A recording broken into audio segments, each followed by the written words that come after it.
Hello, coming to you live from Las Vegas. It is Acacia Thornton, the CEO Legal Coach. I'm so excited because today we're talking about something that comes up regularly, like almost daily with some of my clients over the years. And that's an appreciation that the revenue they think they're getting in their contracts with their customers is actually not happening through some little back end terms and conditions in the rest of that contract. So that's what we're going to dive into today and get a sense of how can you make sure that when you're signing a contract with your customer where you think you're planning, you're budgeting, you're even paying taxes on getting this revenue, and then one day it's gone. Here's how we're going to get into that today. So let's get going. Yes, as you can see, we're still in our Princess Leia look today. Still working on that microphone, but don't worry, guys, it's coming soon. I promise. Here we go. Let's get into the right view. Let's get these slides going because it is really important to make sure that you are getting the revenue you think you're getting, especially when you think you're going to get it. Because when we sign customer contracts, especially the big ones, especially the long-term ones, what are we doing? We're planning on that revenue and opportunity being there. So some of the action headed your way today is going to include a look at some of the common mistakes that business owners make. It amazes me. Salespeople make this mistake. Business owners make these mistakes. It happens all the time. And I really feel like this needs to be out there. And they're going to work out some strategies so that you can maximize and guarantee that revenue for you. And this is, of course, geared towards business owners as well as your sales teams to help you really maximize and understand what it is that is being signed for and not being signed for. So we're not going to get into the law stuff, even though I am an attorney, longtime attorney here. I am the CEO Legal Coach. I'm also an award-winning sales rep, which is how I know a lot of this happens out in the real world, but also a longtime business advisor and business coach for small businesses. And so I'm the one going to be diving in here. And I can tell you, in addition to this being a regular topic, it's something that is so big. It's so big, I could probably teach a series of master classes on these. So we're only going to get through a handful of the things today, but do know that this is an area that customers love to get in there and nitpick at without you even realizing it. So what are those common mistakes that I see? The biggest one is that your term of your contract is not actually the term of your contract. What? Yeah. So I'll have sales reps come to me and be like, look, Acacia, 5-year deal. Isn't this amazing? And I'll be like, it's not a 5-year deal. Like, what do you mean? I have pricing here. It says 5-year. The customer has signed it. And I'm like, it's not a 5-year deal. It's not a 5-year deal if the customer can get out of it at any time before those 5 years. So we're going to look into a lot of those things. Another common mistake is just accepting the customer's red lines. You've built your customer contracts to be what you need. Now they've redlined it. Whenever somebody's redlining something, they're redlining to either take away your rights or to add something for theirs, which usually means it's going to harm you should it ever come up. Now, there is a third situation, and that's just to clarify some things. But a majority of the time, when your customer is redlining, they're either asking more of you or reducing what they owe you, and they might be reducing the money that they are guaranteed to pay you over the term. Of course, it's always important to be aware of your upstream costs. When we don't know that the money is going to actually be guaranteed to come in, you, of course, are investing in the ability to have your team offer this product, build this product, deliver this product. And then, of course, your upfront investment. What do you have to do to actually start delivering on your side of the obligations? And is it possible if I can come along and never pay you for that? Ouch. So, termination clauses, right? This is one I seriously could probably teach 2 hours on, but we're going to just kind of get into a little bit of the high-level overview here. A termination clause, also sometimes a way to cancel, is a very easy way for customers to get out of the contract. You might say it's a 5-year term contract, but if your customer can cancel for any reason after 30 days, guess what? Your customer is actually in a month-to-month contract, because every 30 days is when they could cancel again, which means it's a 30-day contract over and over again.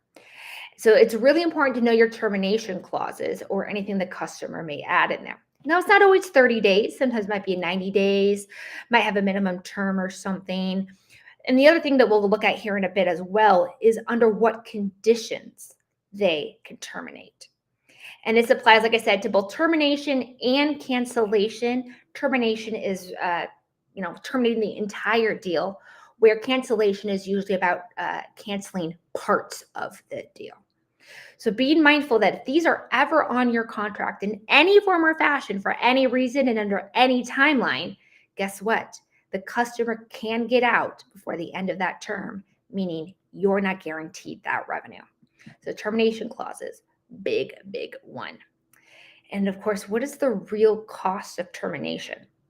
This is another area where I find that business owners aren't really aware. We see this deal with this customer. And we're like, okay, well, if this customer gets out after 60 days, it's not that big of a deal. Okay, cool.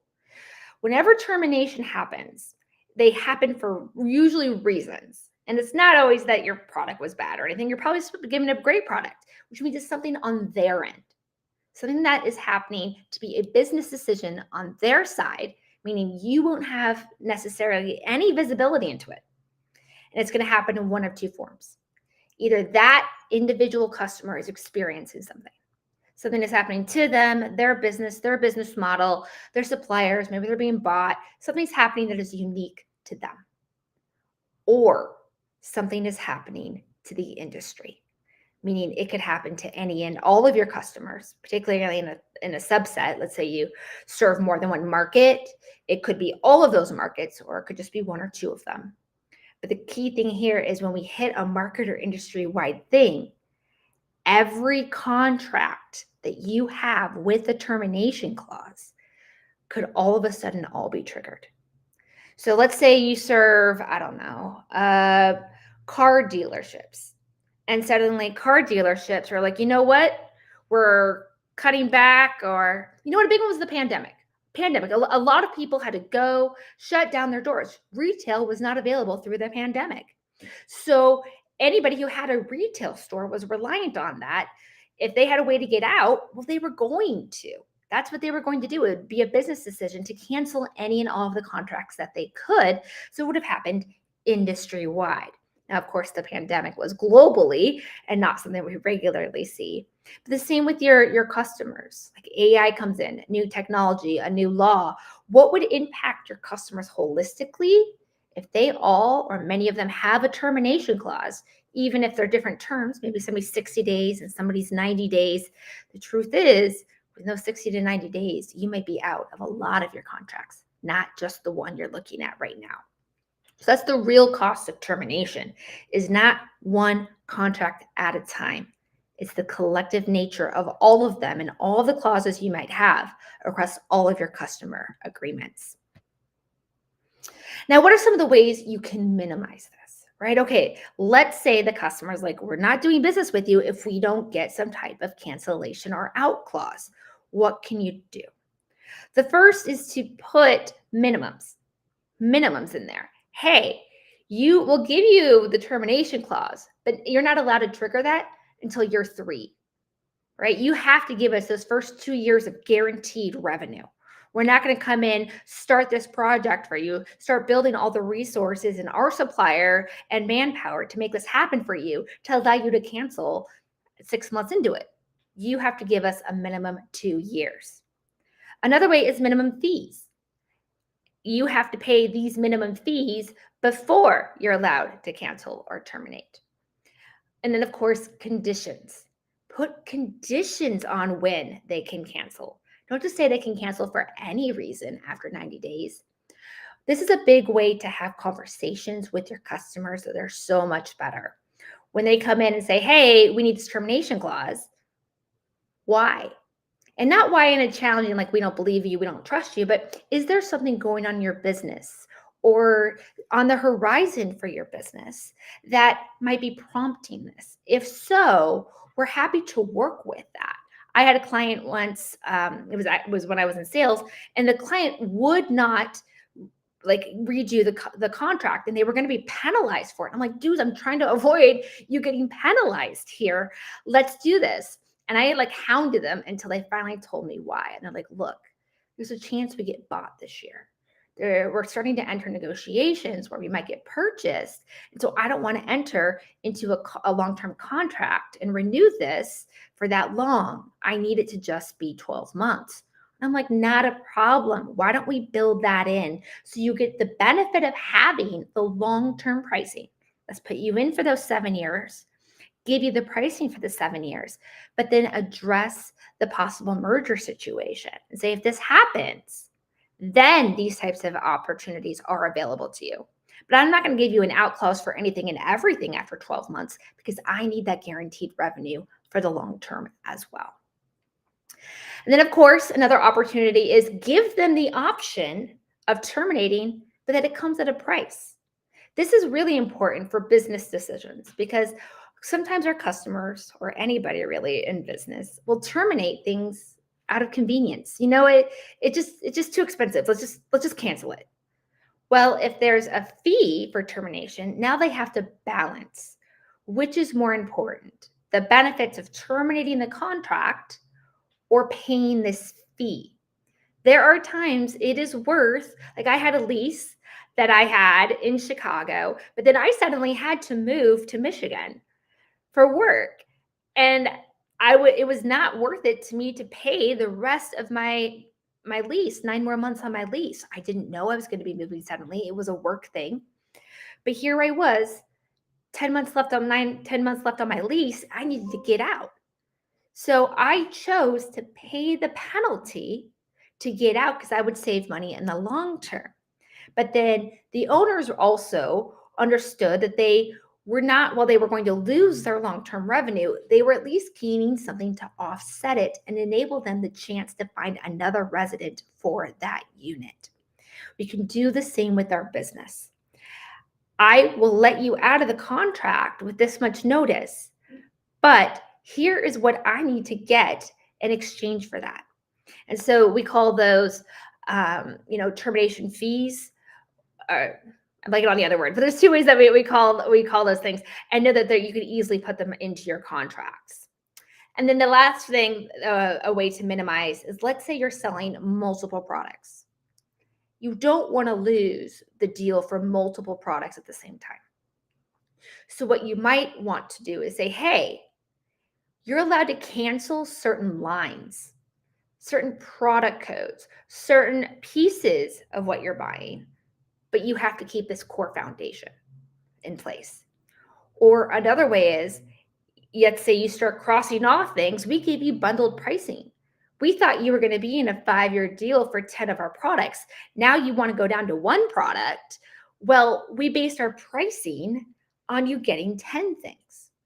So you can put into your terms and conditions that if they cancel, the bundle pricing shifts. It's no longer a bundle of 10 things, it's a bundle of 3 things or 2 things or whatever they're keeping. So knowing that you're offsetting the costs, because when a customer signs a long-term contract, they're getting the benefit of that long-term pricing. They shouldn't also get the benefit of not having to give you the revenue that you earn and deserve through that contract. Conditions. So let's switch over to another area on contracts that might impact whether or not you get the revenue you're anticipating. And that's when there are conditions before they have to pay you, or conditions before things go into play. A really common one is if you've ever gone to buy a house.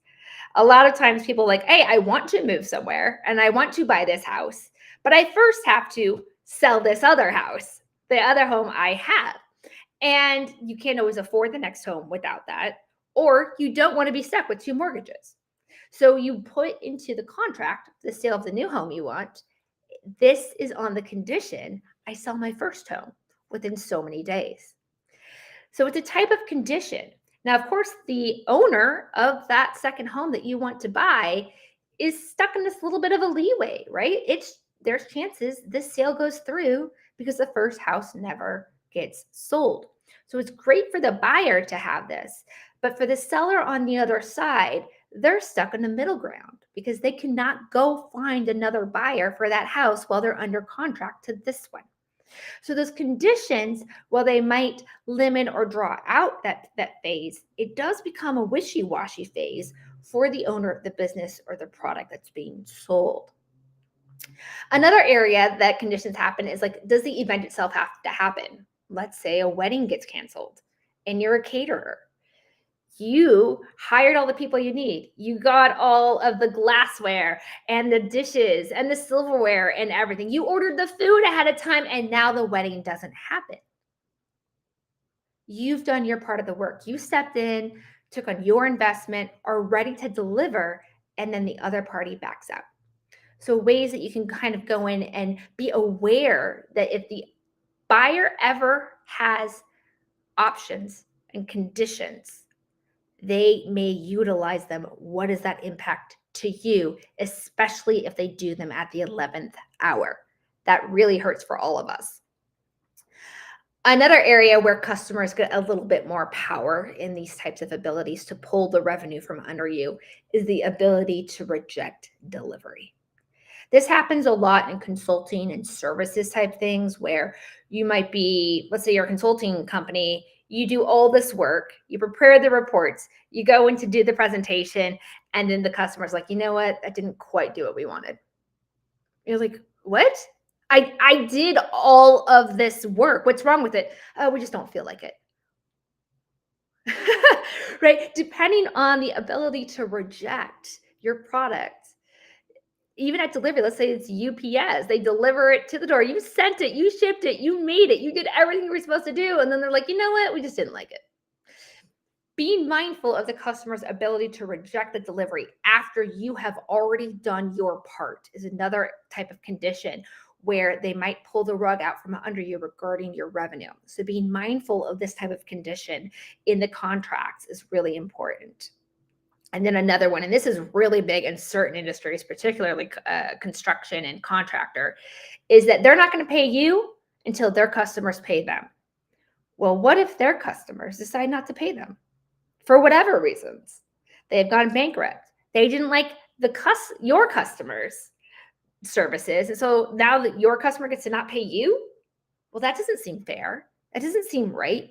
You did everything you were supposed to do, gave it to your customer for them to give to their customers. And because somebody downstream doesn't want to pay, you don't get paid. So being mindful of when there is a reliancy on the customer's customer to pay. And this one's very common in certain industries, but it can appear in any level of contract, particularly if it's for sourcing or vendor. So how do you protect yourself? Big one is to know your upfront costs and investments. What are you paying no matter what? What are you doing no matter what? What type of manpower are you utilizing? How much of your time? Even time matters. So doing all of that and then making sure that at a minimum, you get that back over the various parts. Because there's not just upfront what you do to start the contract, but who are you a year into the contract? Because remember, depending on the type of conditions or termination clauses or opportunities they have, it could come up at any point in time. You might be on year 4 of a 5-year contract. You're right. Things are winding down, being beautiful. It's all great and happy. And they're just like, nope, terminating. What? You've given 4 years to this customer. So being mindful of what you need when and making sure you get that minimum, especially if you have any upfront costs or investments, making sure that that is met. And then you get to put conditions. Put conditions on what they're asking of you. Let's say they want that 30-day out clause. Hey, we want to be able to terminate for whatever reason, so long as we give you 30-day notice.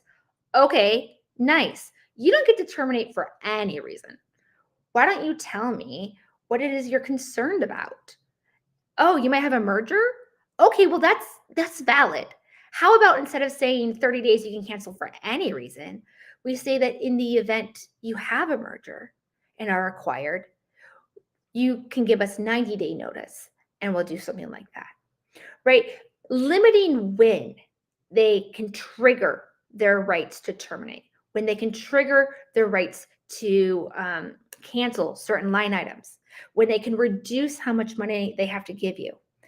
Limit the services, right? We talked about delivery. This next one, written feedback within 3 days or it's deemed delivered. Say that, hey, You want to have the opportunity to check the quality of our work. I get that. Totally cool. You don't want to pay for work that you don't find valuable and useful. But we're also not going to sit around and wait forever for you to make up your mind. You have 3 days to tell us how it's deficient and give us 30 days to fix it. Otherwise, after 3 days, it is deemed delivered to you and accepted, and you now have to pay us. See how we're adding these conditions and these opportunities for you to make sure that the customer's ultimate need is met. We might have a merger. We might get bought. We want to make sure the services are good and they work for us. Cool. But what do you need? You want to limit it to those scenarios only. You want to make sure they have to timely get back to you and give you the chance to fix it. Not just be able to terminate because they felt like it or because things were deemed deficient by them. Because just because they may want that for quality purposes, if that quality limitation isn't there, the condition, the truth is they could trigger it for any reason. They could just be like, yeah, you know what? We just decided not to pay. It's horrible. It's so horrible, but it is true. I have seen that happen to clients. The customer had the choice, they took it, and that was that.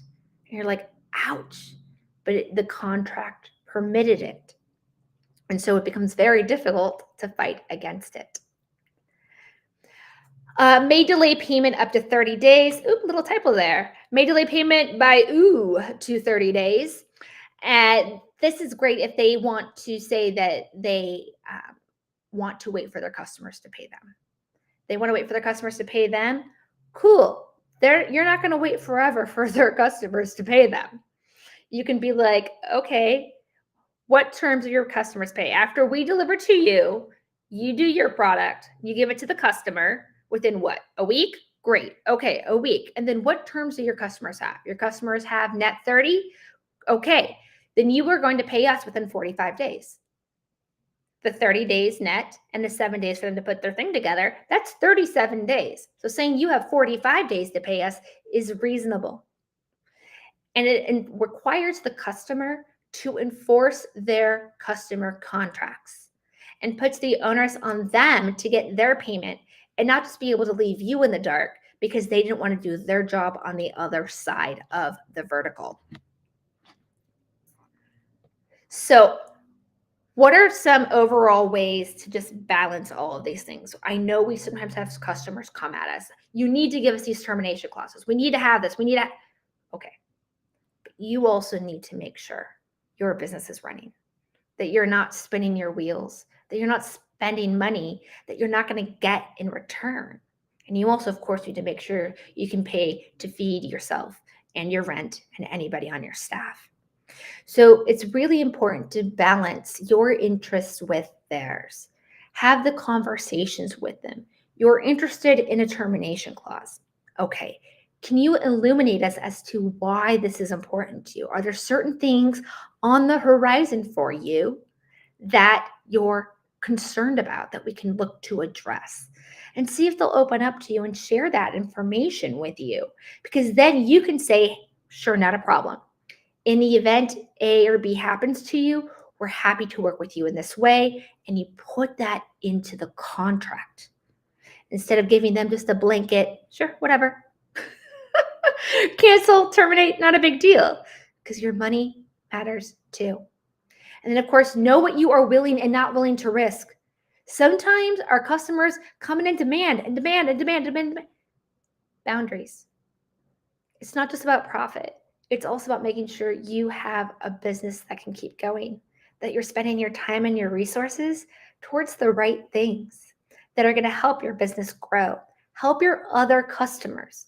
This customer may not be your only customer, but sometimes we have to risk a little to gain a new big customer or to keep an ongoing customer that we love, because life does happen out there. It does. A big one was, again, through the pandemic. A lot of people looked to cancel what contracts they could. But for the contracts that they couldn't cancel, it started an open dialogue.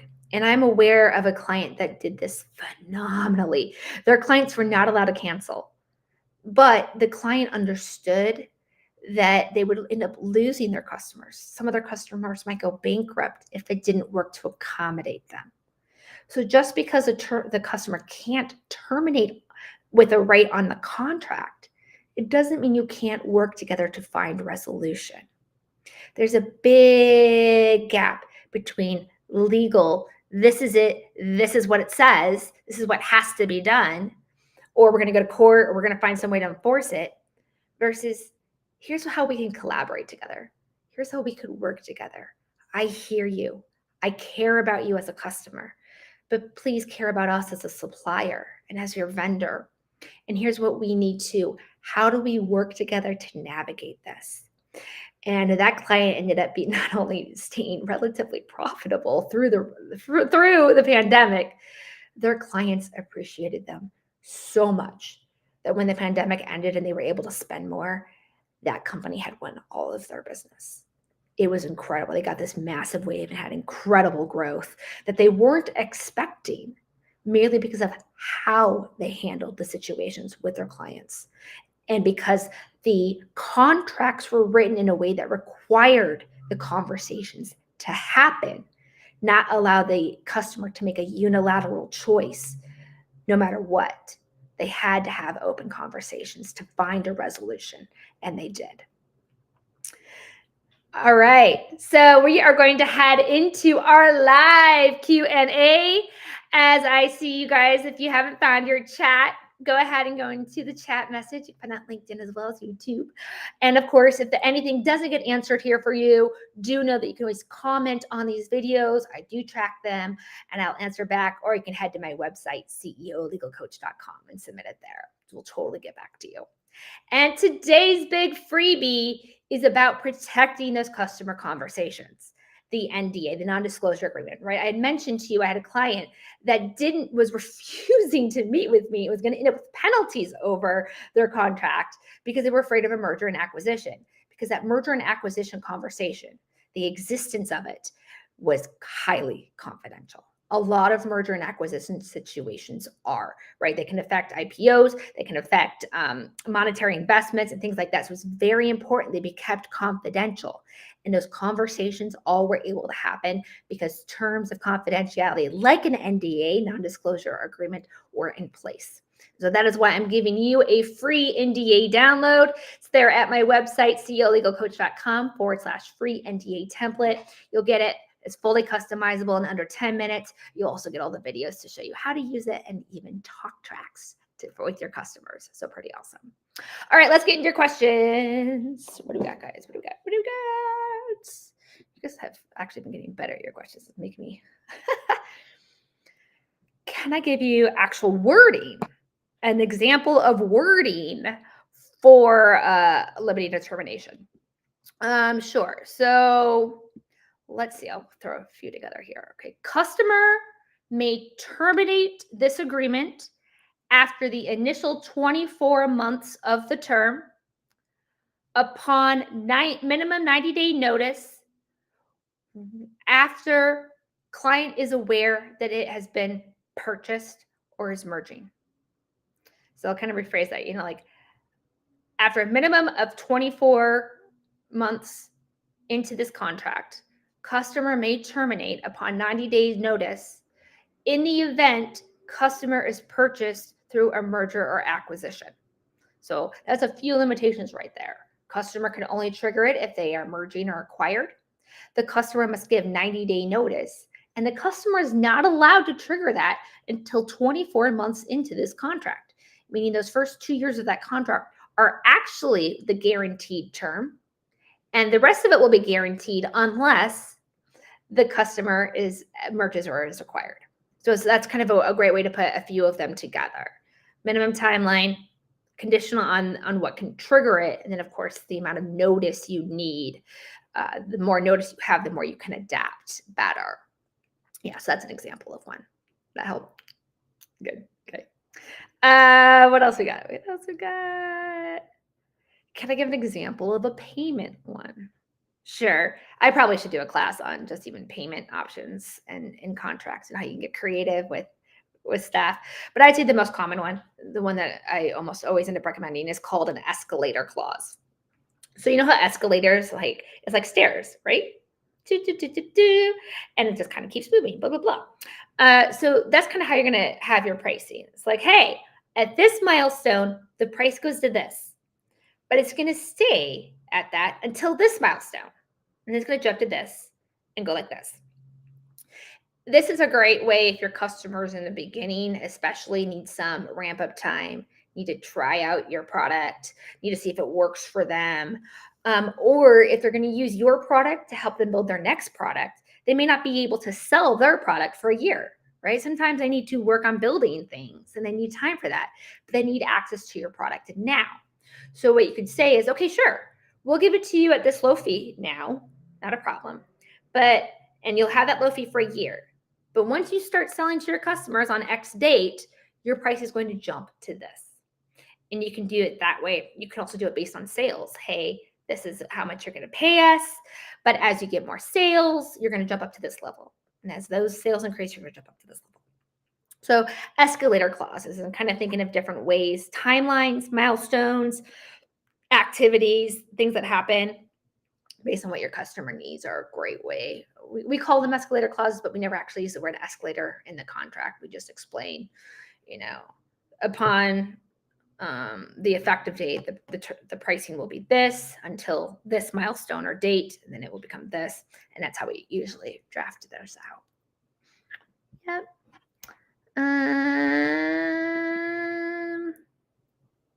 Can I talk a little bit more about the paid when paid? Yeah, when they have their customers and they're not going to pay you until their customers pay. I mean, I get it. I get it, especially if they don't have a lot of cash on hand or they don't have the ability. But at the same time, like, it's a huge risk for you. You do all of your work, you deliver everything, and then you don't get paid for it because somebody else downstream didn't pay for it. Like, that's crazy. So sure, let me think. Some different ways you could do that is having an upfront payment. You have to pay 50% upfront. The back half, okay, is reliant on when your customer pays. Something like that. So that way, you're getting at least something like that. Like, sometimes that's called a deposit. Again, you can have it at different milestones. It could be like, hey, on day one, you pay this, month one, this, month two, this, and then the rest is due when your customers pay you. So you can outline them in a few different ways. You can also do percentages based on a timeline. In the beginning, you're going to pay us this, then this percentage, and then by the end, 100% is due. So you have to pay 10% up front, then 25%, then whatever, and then this is your due date for 100%. So that way they have the opportunity to get that money in through their door before they pay you, I'm sorry. But at the same time, what date that 100% is due by. And you can leverage, when are they expected to get paid from their customers? Okay, their customers get it at the end of the year and their customers have 60 days to pay them. Well, then they may not be hearing from their customer, getting payment till the end of February-ish, early March. So it would make sense for your due date to be April 1st, something like that. So it gives them that flexibility. But do know you don't have to give them that flexibility at all. You are welcome to put whatever term you want to be paid in there. But there's times we might win a customer or expand our business with them by adding these types of things. So you could also do that. Hey, the core of our business together, you're paying this on this timeline. Hey, you want this? You have to pay this up front. But for our services, you can pay these, on a different timeline is another one. I'd say those are kind of the most likely ones, some type of upfront payment, milestone payments, or a percentage along the way, and then that net thing based on when do your pay. Okay, you want to wait till your customers pay you under contract. When are your customers required to pay you? Okay, and then heck, you might even find out their customers are required to pay them up front. So, right, like that kind of thing, a reason to have better conversations with them and understand them, especially if it's industry related, you can get a better sense across the industry. Life please. Yes, I really should. So I will put together, I see you. You know who you are. You know who you are right now. I will say that, yes, I'll put together a talk on different types of payment terms and ways that you can get creative and what the actual wording is. So I'll give you guys that. I'll put one of those together. Do know that in July, I'm doing an event with the Small Business Development Center here in Las Vegas, where we're going to be talking about getting that guaranteed revenue and how you can leverage it to get financing. So yeah, especially if you have upfront costs to get a contract going, you can use that for financing, particularly short-term financing. So we're going to go through that as well on that. So look out for that. That'll be in July, I believe. Last 2 weeks of July, I've got a couple events with them. So yeah, I will get those together for you. I think you're all right. I should do a little bit more about that. And I will even look into getting one for termination, where I will get more specific and I'll give you guys actual examples in writing so that you can see what that looks like. That's not a problem, of course. Always happy to help. I hope you all have enjoyed today. I look forward